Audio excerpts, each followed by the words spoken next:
Boa tarde a todos. Bem rápido aqui, né? Deram aqui um espaço muito bacana para a gente. Queria agradecer a Isadora, o professor Fernando, o Infracast, pela oportunidade de estar aqui. Enfim, em 5 minutos é muito difícil falar para vocês algo jurídico que pareça legal ou interessante, né? A gente sempre tem esse desafio no mundo jurídico. Tudo que a gente fala é meio hermético, meio difícil de entender. E, enfim, grande parte aí da missão nossa no IBEG é um pouco tentar traduzir isso, né? Porque nós da área jurídica a gente tem um pouco dessa mania de falar para os nossos colegas e não para os outros entenderem. Então, assim, eu queria deixar uma provocação para vocês, aproveitando que vocês já vão falar de temas super difíceis aqui, que estão muito relacionados com distribuição de risco em contrato de concessão e PPP. Posso ou não posso compartilhar risco em contrato de concessão comum? Depende para quem você pergunta, né? Se você perguntar para um jurista mais tradicional, ele provavelmente vai te pôr na cadeia. Por que eu estou trazendo esse tema para vocês? Duas razões, né? Uma, eu pesquisei isso no meu mestrado. 2, o governo do Estado de São Paulo desafiou esse tema e era sobre isso que eu queria trazer a provocação para vocês. Quando o governo de São Paulo colocou o projeto das linhas 8 e 9 em consulta pública, é um projeto de concessão comum, tinha lá a proposição de fazer um mecanismo de compartilhamento de risco cambial, algo que normalmente a gente joga para debaixo do tapete quando a gente discute distribuição de risco em contratos no Brasil. Esse caso, na verdade, ele sintetiza muito do que eu tentei desenvolver em termos de trabalho jurídico, e eu não vou cansar vocês com terminologia e jargão jurídico aqui. Convido vocês a refletirem sobre isso, porque esse é um tema que é necessário, né? É necessário a gente sair um pouquinho da caixinha jurídica e de falar, não, isso é concessão comum, não, isso é PPP. Gente, no fim do dia tudo é PPP, né? O que vai mudar é o que o legislador disse sobre o que eu faço com o risco se ninguém disser nada no caso concreto. Então, essa é uma provocação, esse é um dos temas que a gente tem procurado discutir internamente no IBEG em termos de distribuição de risco. O pessoal já falou bastante de distribuição de riscos hoje, né? Então eu queria deixar essa provocação para vocês aí, a pulga atrás na orelha. E se alguém quiser debater depois, me chama que eu vou ter o maior prazer de conversar sobre isso. Foi uma honra estar por aqui. O IBEG é um grande apoiador da Isadora, do Infracast. E espero que vocês tenham aí um excelente painel em seguida. Obrigado.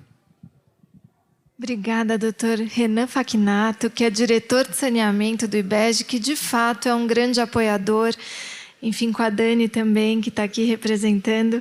E eu agradeço imensamente por todo o apoio que o IBEG sempre dá, tanto para o Infracast quanto para a infraestrutura.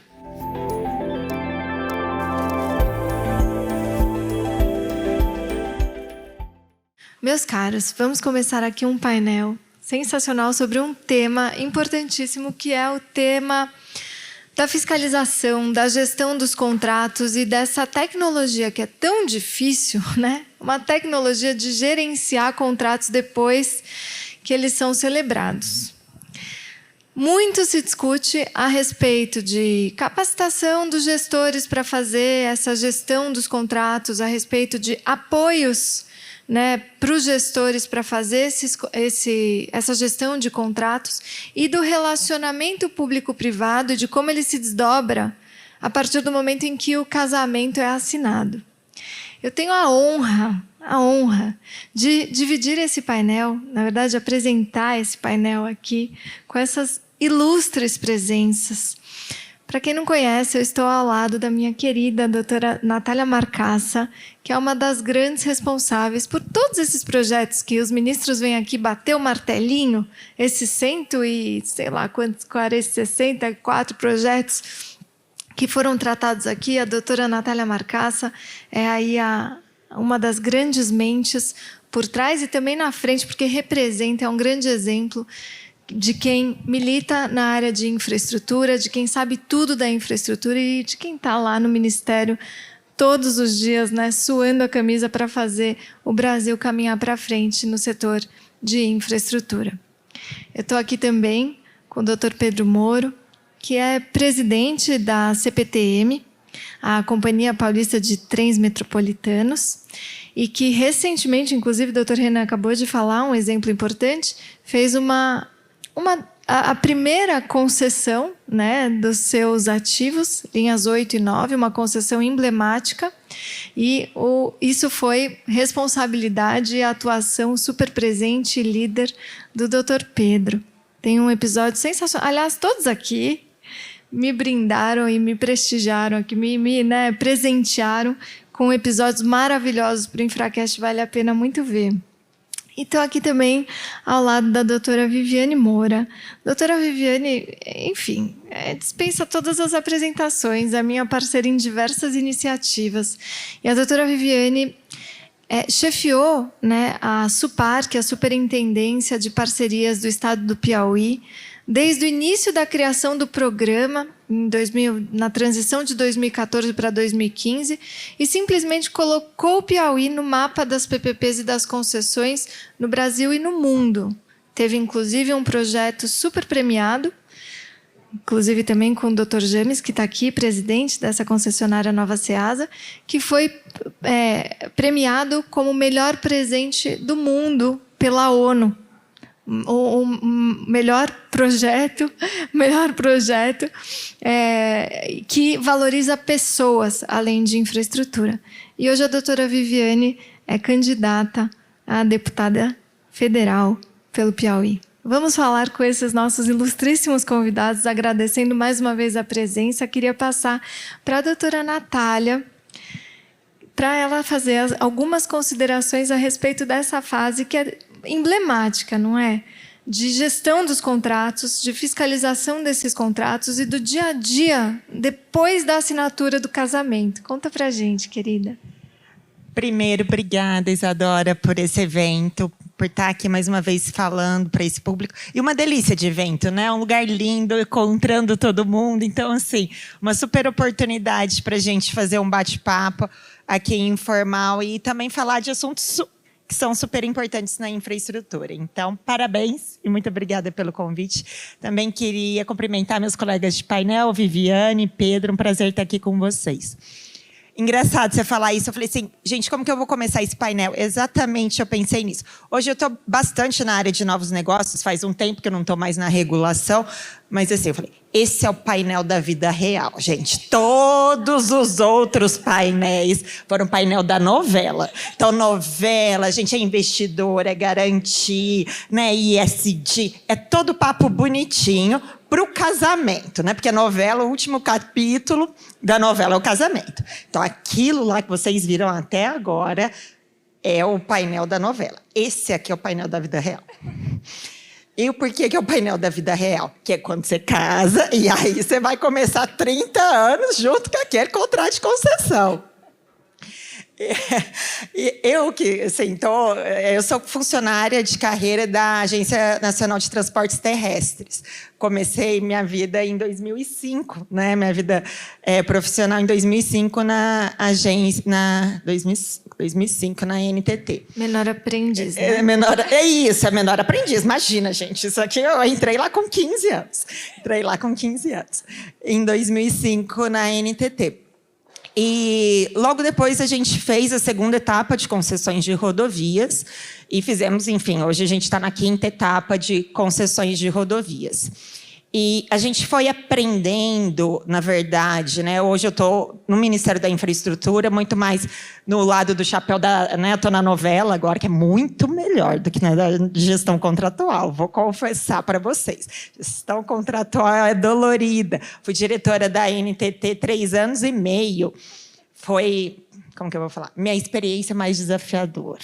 Não vou falar que foi a minha pior experiência profissional. Minha experiência profissional mais desafiadora foi como diretora da NTT. Porque é onde a vida real acontece, né? É onde a gestão dos contratos acontece.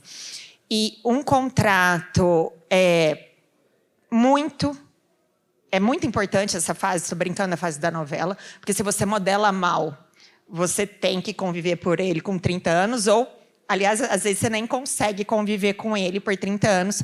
Estamos aí trabalhando desde 2017 nas relicitações, que são devolução de contratos mal modelados. Mas desenhar essa gestão contratual é uma coisa que a gente aprendeu que vale a pena gastar tempo na sofisticação regulatória da gestão e da fiscalização dos contratos. Porque é aí que o casamento começa e é aí que são os 30 anos dessa gestão contratual. Isso porque eu estou falando aqui no âmbito federal, onde a gente tem agências reguladoras já da década de 90, final da década de 90, começo dos anos 2000, em que já tem uma consolidação regulatória, uma consolidação de carreiras de Estado, né? E que muitas vezes não são as realidades dos subnacionais. Muito mais importante ainda você focar numa boa modelagem e num bom desenho de como você faz a fiscalização e a gestão dos contratos. Então, a gente começou a pensar muito nisso, uns 3, 4 anos, como que a gente dá braço para as agências reguladoras, como que a gente divide esse risco de análise, de gestão e de fiscalização que a gente aprende quando a gente começa a analisar a administração de contratos públicos, né, separar a gestão da fiscalização, como que a gente divide isso e como que a gente adiciona tecnologia para fazer isso, né? Então, essas questões elas vêm trazendo alguns mecanismos. Hoje a gente está aqui para falar de verificadores independentes, de acreditação de projetos. A gente adicionou um mecanismo que eu gosto muito nos nossos contratos, que é o Dispute Board, ao longo da gestão dos contratos de concessão. Então, falando um pouquinho deles, né? A gente começa com a acreditação de projetos, né? Hoje a gente tem 2 cases, a gente conseguiu já implantar. A gente fez numa pista, a segunda pista do aeroporto de Confins. Foi um dos primeiros projetos que a gente conseguiu, mas introduzir a certificação acreditada, analisar aquele projeto, e não é trivial. Como todo começo de implementação de um novo arcabouço regulatório, legal, é difícil, porque tanto as empresas que estão fornecendo esse serviço, quanto os órgãos que regem isso, então o Inmetro, que tem lá a regulamentação de como fazer, quanto nós, reguladores, ali a gente está aprendendo como fazer isso. Mas acho que a gente conseguiu uma boa lista ali de como fazer. E aí a gente avançou, após aeroportos, para os contratos de ferrovia. Então, nos contratos de renovação antecipada de ferrovia, era uma questão super delicada, porque sempre que a gente fala de renovação de contrato existente e de não licitação, você precisa ser super cauteloso com isso na hora de precificar esses investimentos que vão acontecer, porque, enfim, são investimentos que não passarão por um processo de leilão. A gente falou, aqui mais do que nunca, a gente precisa de acreditação de projeto e a gente precisa de verificador independente. Então, hoje a gente já tem o projeto da Ferrovia de Integração do Centro-Oeste, que já começou lá no Mato Grosso, ele passou por todo um processo de acreditação de projeto e agora ele já tem um verificador independente acompanhando a execução dele. E em rodovias, hoje, além desses 2 mecanismos, e aí foi uma super discussão engraçada, a gente já tinha passado com esses contratos pelo Tribunal de Contas da União, tanto de aeroportos quanto de ferrovias. Quando a gente foi passar de rodovias, a gente não conseguiu passar o mecanismo do verificador independente no Tribunal de Contas da União. Saber sobre isso. Conta do Tribunal de Contas da União, porque, né? Aí ele olhou o contrato e falou, não. Verificador independente aqui, assim, porque muitas vezes os órgãos de controles, eles escolhem alguns achados de projeto e vão analisando aqueles achados. Então, eles não tinham ainda, na verdade, debatido sobre esse assunto. Então, foi no contrato de rodovias que eles foram debater sobre o assunto. E aí, no contrato de rodovias, eles começaram essa discussão. Tira ou não tira o poder das agências, ter um verificador independente? Isso é função de Estado? Ou eu posso ter uma concessionária contratando um verificador independente? E quanto que ele vai ser independente ou não? Então, foi um processo super interessante de discussão com o Tribunal de Contas da União. A primeira concessão que a gente pautou com essa inovação, a gente não conseguiu pautar. O plenário votou contra. Depois a gente voltou de novo essa discussão num próximo projeto, com mais elementos. A gente já tinha uma experiência que tinha andado já de aeroporto, de ferrovia. A gente já teve mais embasamento também para levar para o Tribunal de Contas da União essa pauta. E aí a gente conseguiu a aprovação do Tribunal de Contas também para essa jurisprudência. Então, hoje a gente tem, em todos os nossos modos de transporte, o verificador independente. É algo que a gente está começando agora, então foram esses contratos desses últimos 3 anos. Então nós vamos descobrir, talvez daqui uns 3 anos, o pessoal lá da agência que está no mundo real, que está casado ali com o projeto, vai vir falar se a gente fez bem ou se a gente fez mal esse processo. Mas acho que é uma super ajuda. Uma super ajuda para o regulador, que hoje a gente vem de um processo de expansão das concessões. E, lógico, como todo isso, tanto a União como os estados, tem uma restrição fiscal na contratação de servidores, e então os verificadores acabam ajudando, sim, nesse processo. Eu acredito que, lógico, sempre vai ter melhorias no processo, mas vai ser, sim, uma bela ajuda na fiscalização desses contratos. E tem um item que eu acho que é genial, assim, eu ainda não vi ele implantado, a gente está colocando nos nossos contratos, mas eu acho que ele chega um pouquinho menos para fiscalização e mais para gestão, que é o Dispute Board. Então, o Dispute Board, ele basicamente é um comitê, né, como o nome diz, ele é um comitê que é instalado na concessão, e aí depende um pouco de como você modela isso no contrato. Ele pode ser implantado para acompanhar a gestão de todo aquele contrato, ou para acompanhar a execução de obras específicas que são mais desafiadoras em determinado contrato, para que você consiga ter, com esse comitê, que geralmente é uma junta técnica, um indicado pela concessionária, outro indicado pelo poder público e um terceiro indicado por ambos, geralmente é assim, há variações no desenho, com que eles consigam resolver os problemas do contrato ou daquela obra que acontecem todo dia. Quem sabe, né, sobre casamento, sabe que problema tem todo dia no casamento, não é, gente? Todo dia é uma coisa nova. Então, essa junta ela vai resolvendo e não vai deixando isso se avolumar. Muitas vezes a gente tem contratos que têm revisões quinquenais, então são a cada 5 anos, então você vai ter que esperar 5 anos para resolver esse problema. E aí sim você tornou aquele contrato inviável, assim você tornou o financiamento daquele projeto inviável, e aí você chega no divórcio. Só isso que falta, né? Então, assim, vamos sentar no divã antes de chegar no divórcio. Esse é um pouco do espírito do Dispute Board. Então, eu acho que é um super avanço também que a gente pode ter nessa questão regulatória. E eu sou de agência reguladora, eu sou de carreira da agência reguladora, e eu não vejo esses mecanismos como algo que diminua o poder da agência reguladora. A agência reguladora é sempre soberana em relação a isso. Esses mecanismos, eles vão trazer um potencial de qualificação da decisão do regulador.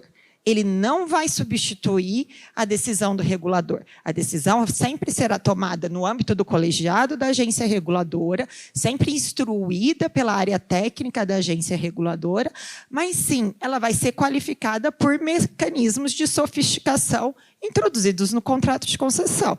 Afinal de contas, a gente viu na novela, nos painéis anteriores, que só um país super importante, a gente é o 4º país das Américas com mais concessões. Então, assim, a gente tem um grande potencial, a gente tem inúmeros contratos de concessão e a gente tem, sim, um grande desafio para gerir todos esses contratos. Então, sim, esses mecanismos ajudam e não substituem o regulador. Acho que esse é um pouquinho da visão geral que eu queria trazer sobre esse casamento e como ajudar um pouco que esse casamento chegue com 30 anos ao final feliz. Tão difícil chegar em 30 anos de casamento hoje em dia, né? Então... Demais, secretária. Olha, a secretária Natália fez aqui uma excelente introdução e acho que ela traz um contexto importantíssimo, porque, afinal de contas, ela tem a vivência sendo diretora de uma agência reguladora muito emblemática e importante, que é a NTT, e depois, então, alçando também, né, essa posição sensacional de planejamento, fomento, coordenação, gestão de projetos do Ministério. A secretária, ela conta de um contexto em que a gente tem uma agência forte, E mesmo assim, de discussões muito importantes com o Tribunal de Contas para a legitimação de uma figura como essa em âmbito federal, né? E até porque o Tribunal de Contas, embora traga muitas tendências também para os tribunais de contas estaduais, e aí a minha sócia depois me corrige se eu estiver errado, mas de alguma forma também ela tem uma abrangência para os projetos federais. Os contextos de estados e municípios são um pouquinho diferentes. Muitas vezes eles não têm agências. E muitas vezes eles têm, enfim, tribunais de contas que, de alguma forma, amparam ou adotam, ou até agora não se manifestaram sobre o tema da verificação independente. Eu acho que é um pouquinho o contexto aqui de São Paulo.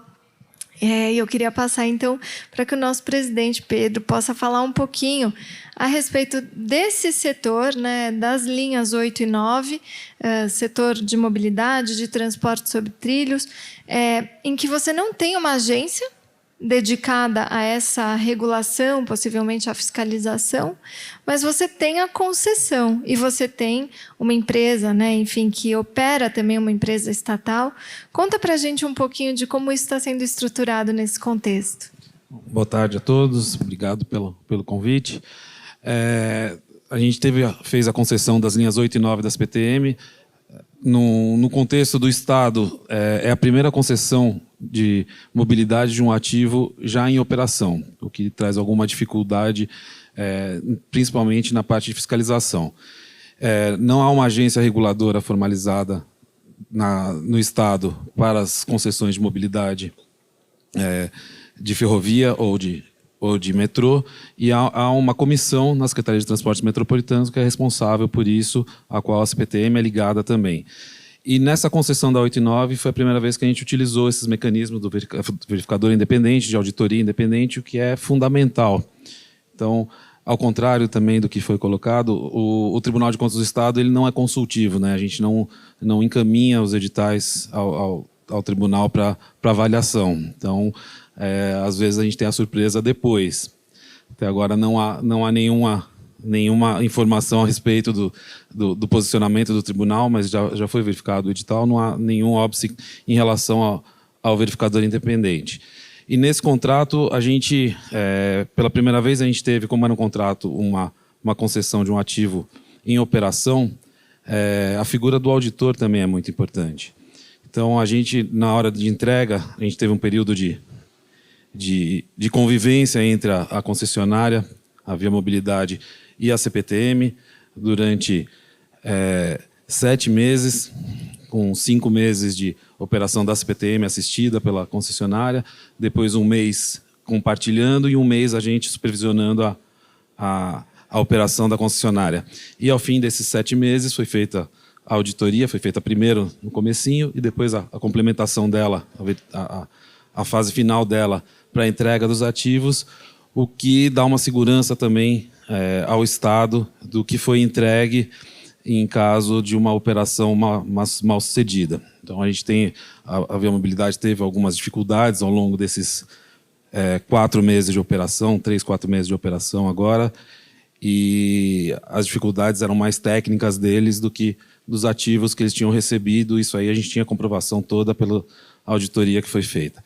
A verificação independente também é fundamental, porque no modelo que foi proposto da concessão, parte da remuneração do concessionário ela é variável de acordo com indicadores de desempenho de operação e manutenção. Então, a existência do verificador independente ele auxilia muito a própria CMCP, a comissão que faz a regulação, que faz todo o controle, a ter a certeza de que aqueles indicadores que foram colocados eles estão sendo cumpridos ou qual é o nível de atendimento que se coloca ao longo do mês de operação de cada mês de operação da concessionária. Então, para a gente tem sido uma experiência bastante positiva a existência desses dois itens do contrato. A gente tem sido bem sucedido na análise e no acompanhamento dessa concessão. É interessante ver, né, como de um projeto para outro projeto, de um contexto federativo para outro contexto federativo e de condições associadas ao entorno do projeto, isso faz com que, enfim, a gente tenha ou a gente demande tratamentos diferenciados, né? É muito interessante. E essa questão do dispute board, só para comentar muito brevemente, né, Pedro? Também está na... Ele existe para divergências, principalmente do verificador independente, né? Quando há divergência no verificador independente, apontado seja pela concessionária ou pela própria CMCP que cuida, o Dispute Board ainda entra em funcionamento. Não precisou até agora, mas a concepção dele está ligada nesse sentido.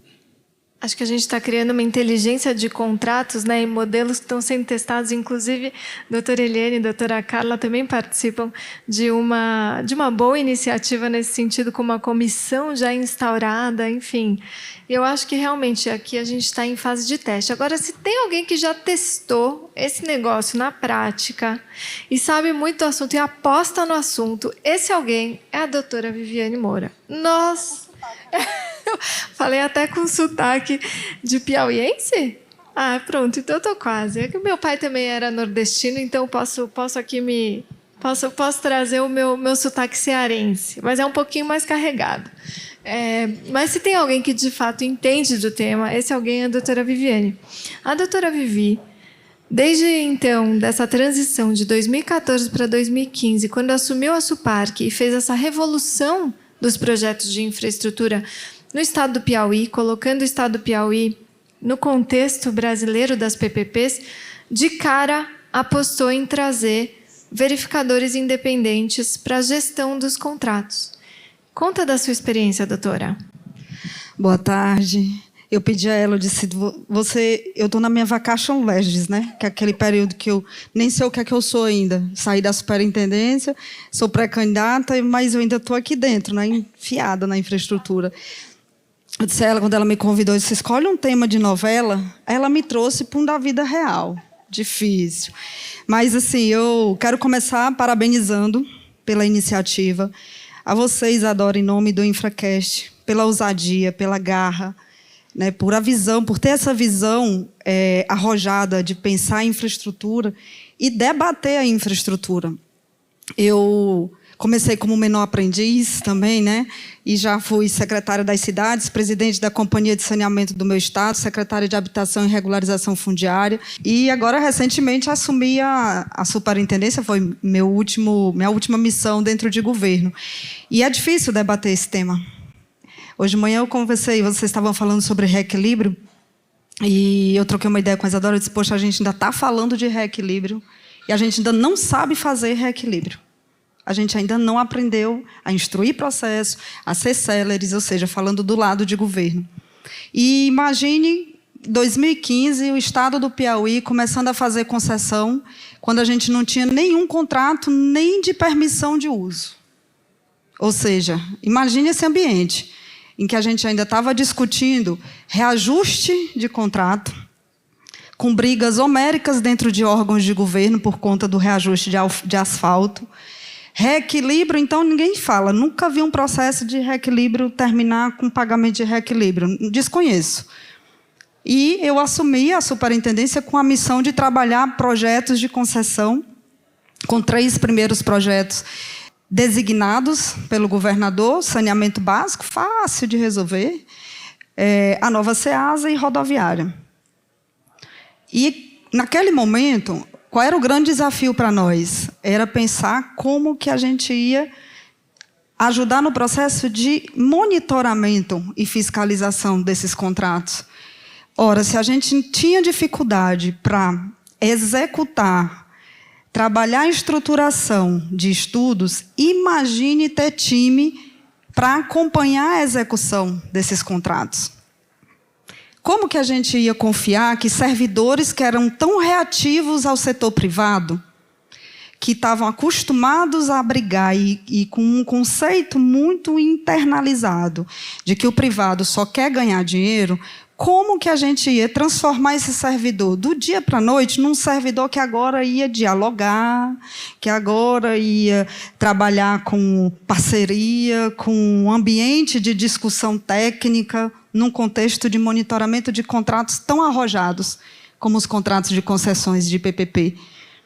Bom, trouxemos a figura do verificador independente. Mas nós estamos falando de um instrumento que até hoje ainda não foi normatizado, não existe regulamentação, a gente tem uma pluralidade e uma diversidade enorme de entendimentos, de aplicação, modelos diferentes em cada estado, o que leva a uma confusão, né, nacional, ou seja, quem hoje está no mercado se propondo a trabalhar como verificador independente tem uma dificuldade de entender, por exemplo, por que um Estado faz pregão e o outro faz chamamento público. Por que o Estado paga e outro é o privado que paga.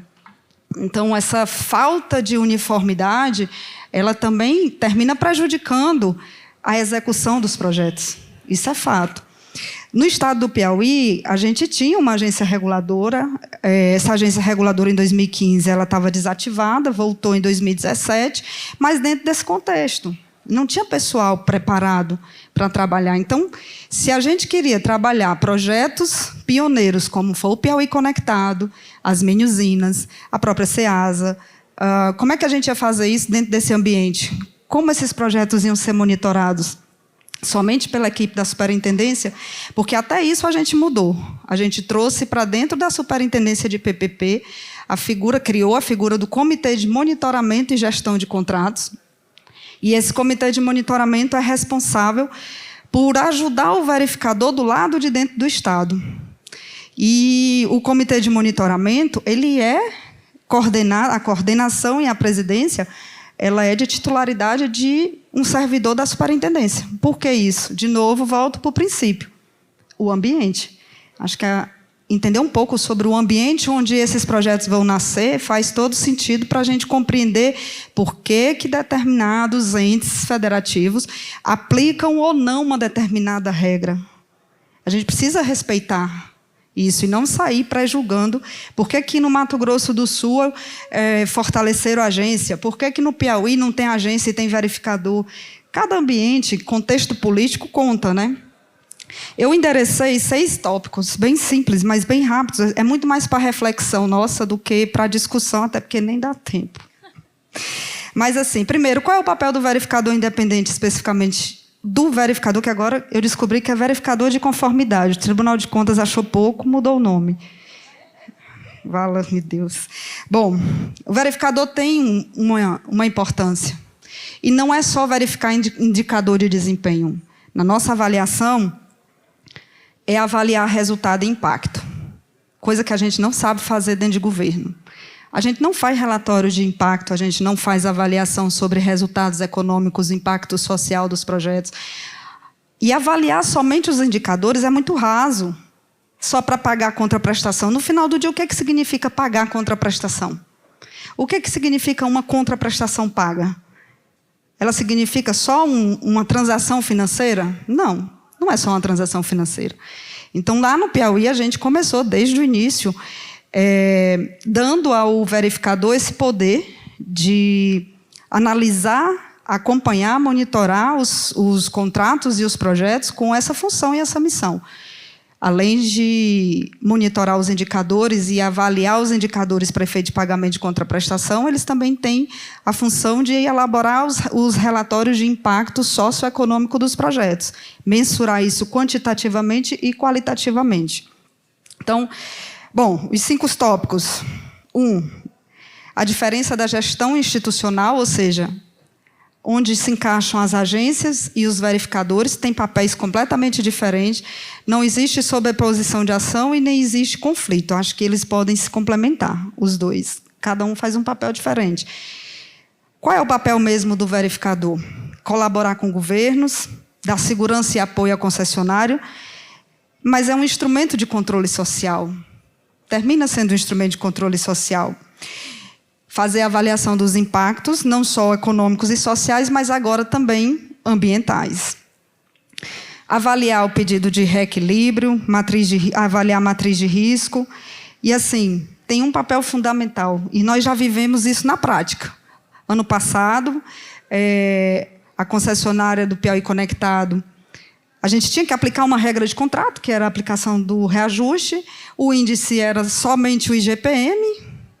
E aí o governo, na Secretaria de Fazenda, disse que não ia pagar. Só que não existe, não vou pagar num contrato de prestação, né? Não existe isso, não vou cumprir uma regra de contrato. E aí começou o conflito. Mas o verificador independente teve um papel fundamental.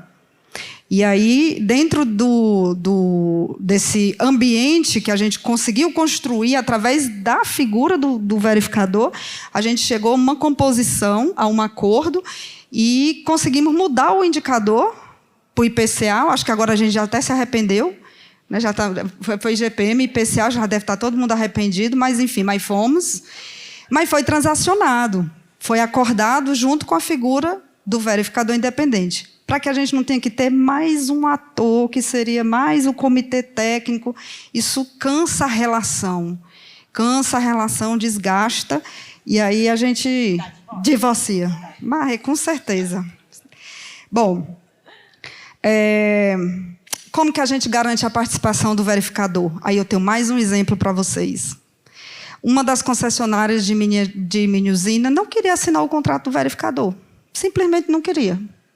Só que tinha que assinar. Sabe por quê? Porque lá no edital a gente disse que eles tinham obrigação de contratar o verificador. Aí eu vou voltar para o princípio. Lá no Piauí a gente não faz pregão, não faz no menor sentido, na nossa avaliação. O Estado contratar um verificador, se o Estado não está conseguindo contratar nem a obra, vai contratar o verificador. Então, 5 anos de contrato para ficar fiscalizando um contrato de 35. A cada 5 anos muda o verificador. Custo de transação, de agenciamento e um custo mesmo muito caro e intangível, que é o de relacionamento.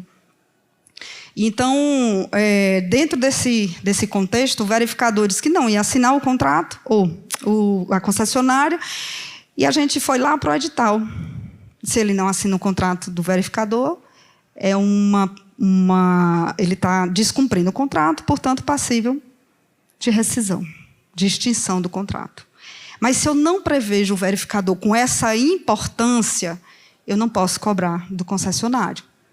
Principalmente no nosso caso, que a gente faz chamamento público, o concessionário é contratado pela concessionária, né, o verificador independente, desculpa, é contratado pela concessionária. Como é que eu faço essa relação existir e ser cumprida pela concessionária? Só se eu tiver essa previsão já estabelecida em edital, inclusive com a inclusão desse valor e desse custo dentro do projeto. Um outro ponto é, qual é o melhor modelo mesmo de contratar o verificador? Será através de um pregão? Será através de um chamamento público? Será governo contratando? Será concessionária? Esse é um ponto para a gente debater.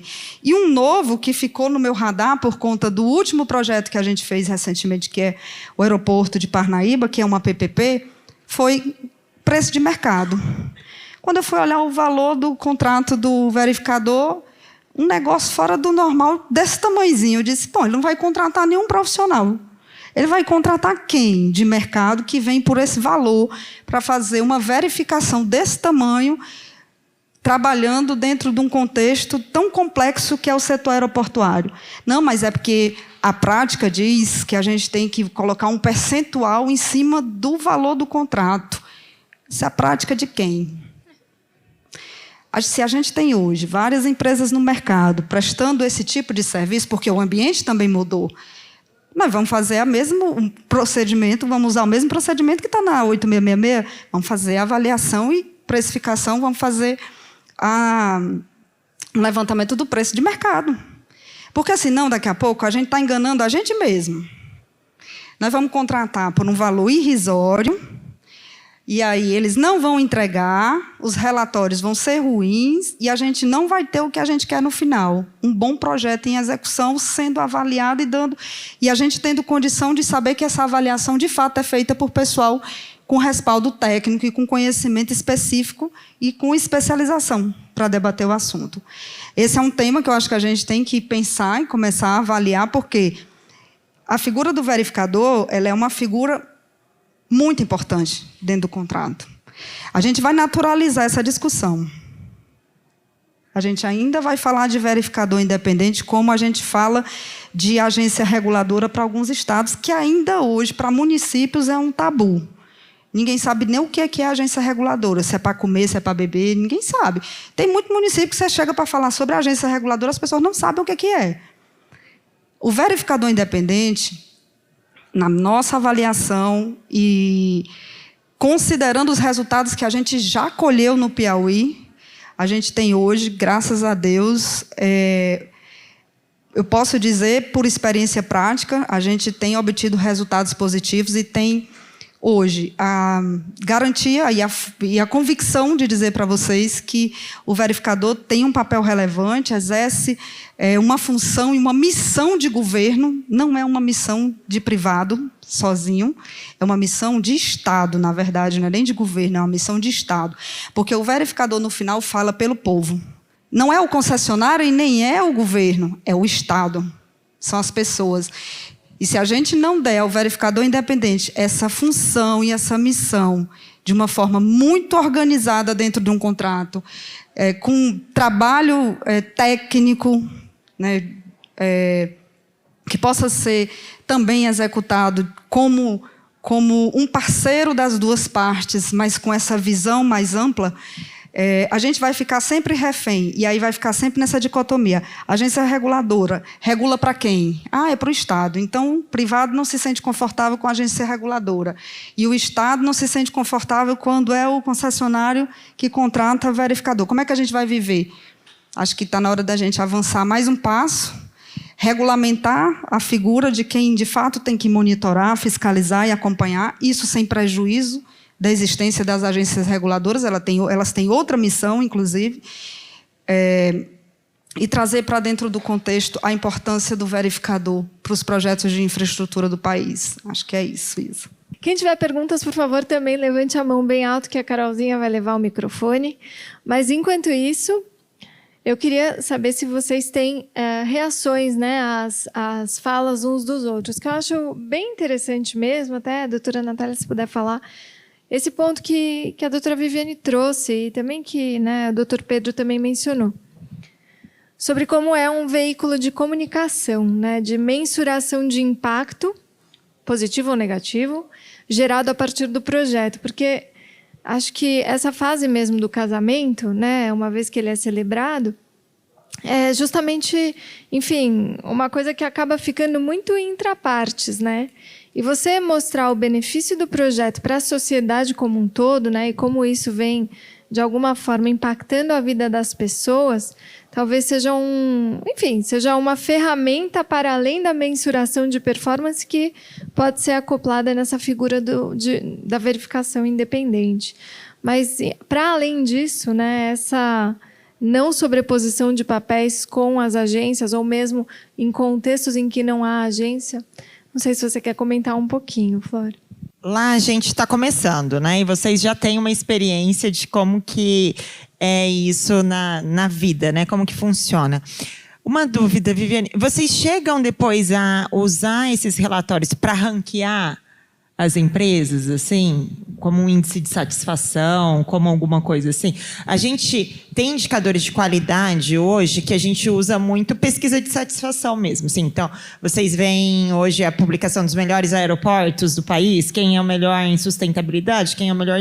Mas a gente acaba hoje usando muito a pesquisa de satisfação do próprio usuário. A gente usa pouco ainda indicador de qualidade para esses rankings do próprio projeto.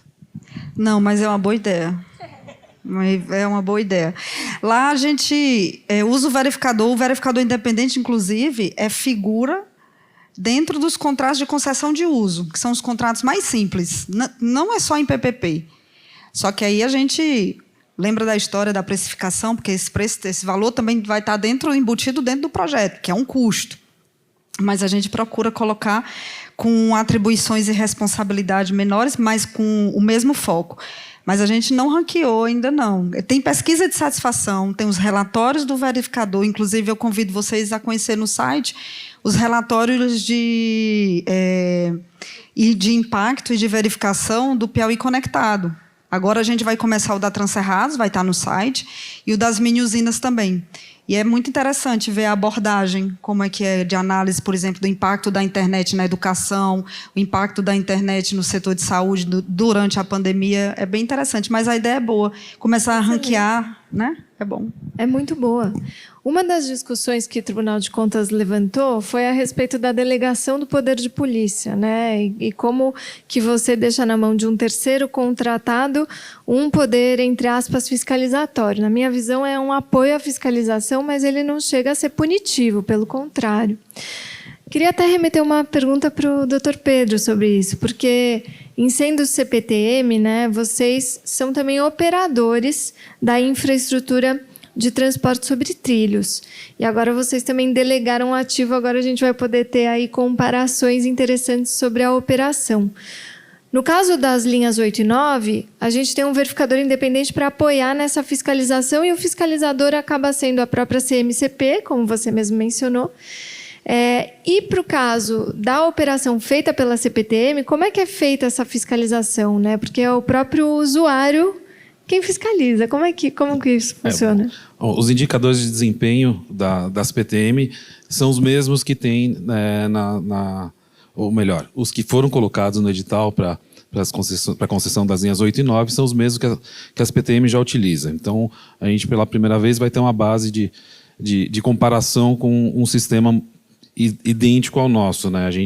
A CPTM tem uma característica muito específica de atuação. A gente transporta cerca de 3 milhões de pessoas antes da concessão, 2 milhões e 100 hoje, sem as duas linhas.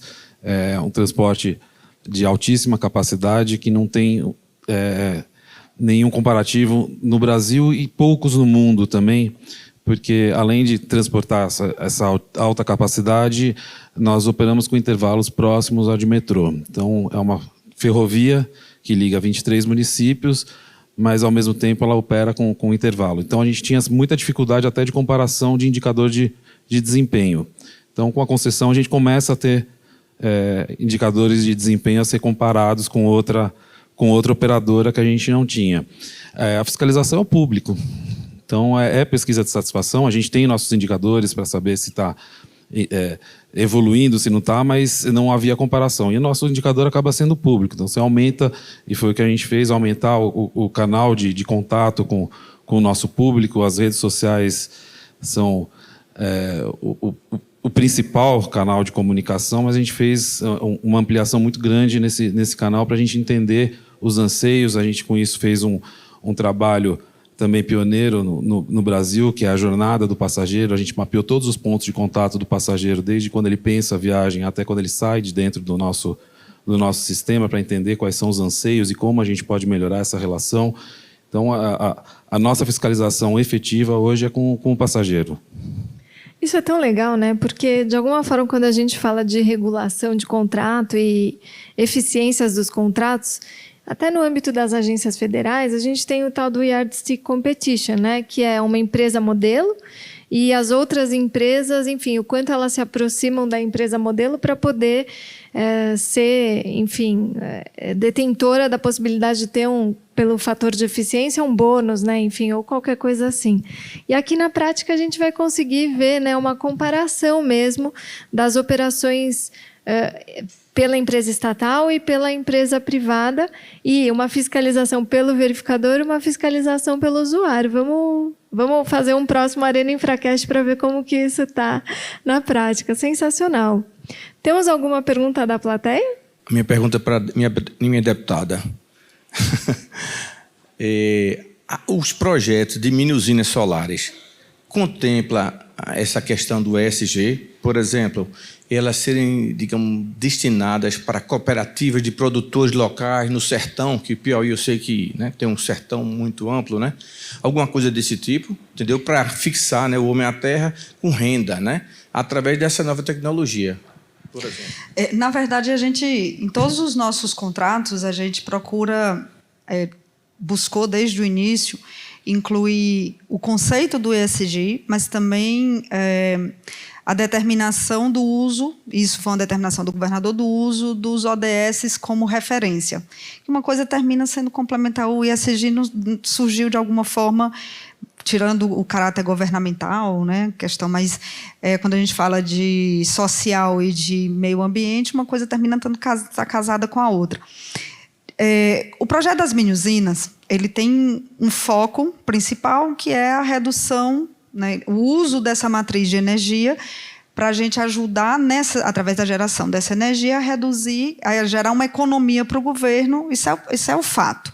Principal propósito, redução da conta de energia com a geração de energia através de uma matriz nova, matriz sustentável, ou seja, objetivo 1, eficiência, ganho de eficiência e economicidade. Paralelo a isso, a gente foi trabalhando outras vertentes dentro do projeto. A primeira, a capacidade de, através da implantação das mini-usinas, promover a transformação social de lugares, através de capacitação e formação das pessoas para estarem aptas e prontas para trabalhar nesse novo modelo, né, de geração de energia. Vou citar um dado para vocês. A maior usina de energia solar da América Latina está no interior, no sertão do Piauí. Mas não tem um piauiense praticamente hoje trabalhando, trabalhou na implantação. Por quê? Porque agora que está na fase da operação, a gente precisa, a concessionária, a empresa, ela precisa de mão de obra qualificada para esse mercado, e a gente ainda não tem. Quando a gente viu esse cenário, a gente trouxe para dentro do projeto das mini-usinas uma obrigação social para concessionárias, são, na verdade, 3 concessionárias, para essas concessionárias implantarem um núcleo, que é o Núcleo de Formação e Pesquisa em Energias Limpas do Piauí. Esse núcleo funciona na nossa Universidade Estadual. As 3 concessionárias, elas foram as responsáveis pela implantação desse núcleo, toda a parte de infraestrutura, e hoje, talvez, no Brasil só tenha esse laboratório funcionando da forma como funciona hoje, e ele vai servir como esse espaço para formação e capacitação e qualificação de pessoas para trabalharem com essa matriz. Não só a solar, mas também com a eólica. Isso é um processo, né, que é lento, demorado, até que as pessoas entendam que existe um nicho de mercado novo, que saiam do mesmo contexto. Mas a gente já tem conseguido agora. Semana passada, por exemplo, a gente formou 3 turmas no interior. 3 cidades, são cidades. A maior cidade tem 30 mil habitantes, a menor tem 7. Nessas cidades vão ser implantadas 3 mini-usinas. E a gente montou as turmas com estudantes de ensino médio, e eles vão ser capacitados através de professores da Universidade Estadual, mas também de profissionais que vão ser cedidos pela própria concessionária, para entender um pouco e estarem habilitados para trabalhar, inclusive, nessas mini-usinas. A energia eólica, ela trouxe para o Piauí um momento novo, fez a gente viver um momento novo no que diz respeito a arrendamento de terras, por exemplo. Já a mini-usina é diferente. A mini-usina, as concessionárias compraram, né, os imóveis, mas isso tem gerado um impacto muito grande nos municípios. Nós estamos falando de 8 municípios pequenos do estado. Foi uma condição que a gente colocou, que eles procurassem municípios que tenham o menor IDH, para investir, para que lá fossem implantadas as mini-usinas. Então, no final do dia, a gente trouxe os princípios do ESG para dentro do contexto, sem dizer que era ESG. Mas era um processo de tentativa de trabalhar com a percepção e a sensibilidade da concessionária para pensar um pouco na pauta social e não só econômica do projeto. Essa moça, ela respira ESG. Eu me lembro, quando eu entrevistei ela a primeira vez, ela estava com o Dr. James também, e ele falou assim, ela nos obrigava a fazer todas as coisas ESG. E o que era uma obrigação se tornou uma vocação. Eu me lembro muito disso. Vale a pena ver esse episódio novamente. Temos uma pergunta aqui, do Felipe. Primeiro, agradecer, palestra incrível. Eu ia falar um pouco o que a Isa falou, porque é o S na prática. Acho que sempre o S as pessoas sempre empregar a população local. Acho que a doutora Viviane mostra um pouco o contrário. Mas a minha pergunta vai mais no sentido da fiscalização. Na última palestra, os palestrantes trouxeram um pouco de como a agência reguladora, em alguns casos, acaba se tornando poder concedente. Nesse caso, o que eu queria perguntar é um pouco da captura da fiscalização, seja no caso quando o poder concedente é o mesmo que fiscaliza, que é um pouco do CPTM, me corrija se eu estiver errado, ou no caso de um verificador independente, quando o poder concedente não tem uma estrutura fiscalizatória tão forte. Como evitar que o verificador independente capture essa fiscalização que cabe, sobretudo, ao poder concedente, aí não inverte. Em vez do verificador concedente ser um apoio para o poder concedente vira um auxiliar do verificador independente. Quer começar falando sobre as agências, secretária? Porque eu acho que tem super know-how aqui. E aí, doutores acho que podem... menos sobre os verificadores, mas muito sim. Acho que assim, a gente vem, né, principalmente no âmbito federal, aí de 20, 25 anos de existência das agências reguladoras, né? E ainda hoje a gente se debate sobre essa questão. Bem, temos uma PEC aí em discussão, né? Podemos fazer uma arena sobre a PEC para falar de... Secretária, gostei. Né? De PEC das agências, né? Então, assim, até hoje a gente tem uma discussão de quão poder dá para as agências, quão poder não dá para as agências e o que é essa linha tênue entre poder concedente e regulação e fiscalização, né? Então, isso é um assunto que, assim, a gente tem 20, 25 anos. Eu acho que amadureceu muito essa discussão ao longo dos últimos anos, principalmente da última década. A gente tem agências reguladoras com normativos muito claros, com estabelecimento de contratos pelo poder concedente, com o estabelecimento dessa gestão e dessa fiscalização pelas agências reguladoras, mas vez ou outra a gente ainda vê uma discussão de PEC, vez ou outra a gente ainda vê um decreto legislativo suspendendo uma resolução de agência reguladora. Então, acho que assim, é sempre uma pauta muito importante, é ainda um limite muito tênue, mas acho que isso dá um outro arena. Isso dá uma outra arena. Perfeito. Quer falar um pouquinho na perspectiva dos verificadores independentes? Por favor, meus caros. Na nossa experiência, o verificador ele é apoio, né? A gente tem uma estrutura, apesar de não ser uma agência reguladora, não ter uma agência reguladora para transporte sobre trilhos em São Paulo, a gente tem uma comissão que tem uma atuação bastante forte, tanto na concessão das PTM como nas concessões das linhas de metrô. Então, o verificador ele tem um papel exatamente de apoio para a gente conseguir mensurar, e ele é bem específico, mensurar a qualidade da prestação de serviço para, com isso, a gente poder regular a tarifa técnica que foi proposta. A gente consegue, pelo menos aqui na nossa seara, ter essa distinção bem colocada, assim. São 3 cenários diferentes, né? Agência reguladora muito forte, um misto, né, com verificador, mas também comitê, o pessoal técnico dentro, e o nosso com o verificador independente com um papel muito relevante dentro dos projetos. O nosso ponto de observação lá atrás era como que a gente trabalha para minimizar o risco de captura. Já que a gente escolheu um modelo que o concessionário paga o verificador independente, mas quem faz o chamamento é o governo. A gente faz o chamamento, o contrato é feito pelas 3 partes, governo, concessionária e... Na verdade, o governo entra como interveniente, mas a concessionária e o verificador têm um contrato, e no contrato tem uma cláusula que o governo pode chamar a concessionária e, junto com o comitê de monitoramento, pedir, por exemplo, a rescisão de um contrato se verificar que tem algum tipo de falha na execução por conta de captura. O equilíbrio é esse. Um faz a contratação, o processo de seleção, e o outro paga a conta. Só que a gente não pode esquecer de onde sai o dinheiro para pagar o verificador. Sai da onde? Da contraprestação. Não é do bolso do concessionário. Ela sai da contraprestação, porque ela não está lá no plano de negócio. Então, se a gente segura a contraprestação, no final do dia a gente segura o pagamento do verificador. Tem também um ponto de equilíbrio. Tem que saber só como ser criativo e elaborar e estruturar contratos em que a gente garanta esse equilíbrio, nem puxa a corda muito para um lado, nem puxa a corda muito para o outro.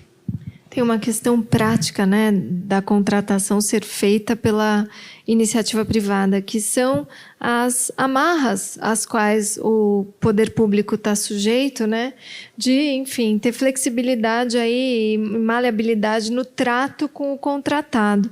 Então, acho que isso realmente tem sido algo a se enaltecer aqui na experiência do Piauí. Meus caros, minhas caras, nossa, que painel importante, né? Que painel assim inspirador. Realmente, como disse a doutora Viviane, 3 realidades muito diferentes e como esse tema ainda busca um lastro de estrutura para poder sobreviver, para poder se desenvolver. Eu quero agradecer imensamente a todos vocês por terem aqui abrilhantado esse evento e também por serem parceiros do Infracast já há muito tempo. Vale muito a pena ver os episódios dessas figuras emblemáticas, ilustríssimas. Muito obrigada, secretária. Muito obrigada, pré-candidata. Muito obrigada, presidente.